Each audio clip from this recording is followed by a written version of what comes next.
नमस्ते। आहार आणि योग यांचा परस्पर संबंध भगवान श्रीकृष्णाने भगवद्गीतेत अतिशय छान पद्धतीने सांगितलेला आहे।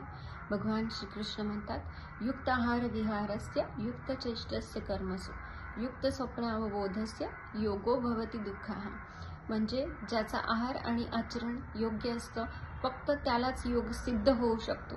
म्हणजे योग सिद्ध करण्यासाठी आहार आणि आचरणाचं पालन केलं पाहिजे।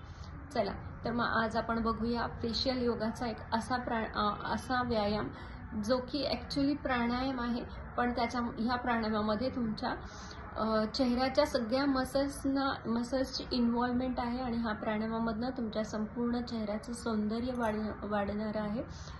कपोल शक्ती विकासक असं या प्राणायामाचं नाव आहे। काय होतं या प्राणायामाने? गालांची लालिमा वाढते, डोळ्यांची दृष्टी वाढते, कानाची ऐकण्याची क्षमता वाढते। इंटरनल फायद्यासोबतच तुमच्या संपूर्ण चेहऱ्याचं सौंदर्य खुलवणारा हा प्राणायाम आहे। कसा करायचा मी जस्ट दाखवते एकदा। दोन्ही हात एकमेकांना जुळवा, दोन्ही हातांची बोटं अंगठे नाकपुडी शेजारी ठेवा। श्वास घेण्यासाठी जीभ बाहेर काढून जिभेच्या पन्हाळीतनं श्वास आत घ्यायचा आहे तुम्हाला। दाखवते मी कसं, फक्त तेवढ्या वेळापुरत्यासाठी हात खाली करते। याला म्हणतात काकी मुद्रा। या काकी मुद्रेतनं आपल्याला श्वास आत घ्यायचा आहे। हात इथे ठेवा नाकपुडी शेजारी,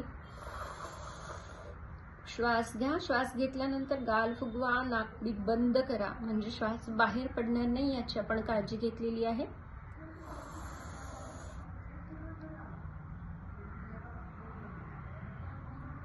आणि मग पुढे वाकायचंय आणि जेवढा जास्त वेळ तुम्हाला श्वास होल्ड करता येईल तेवढा जास्त वेळ होल्ड करा।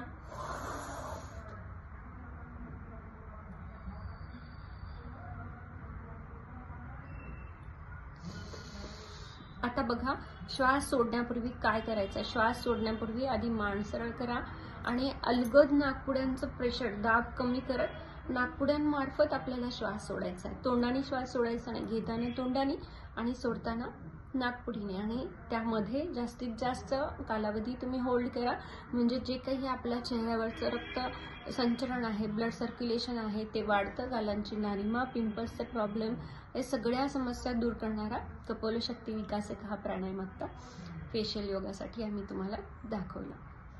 नमस्ते।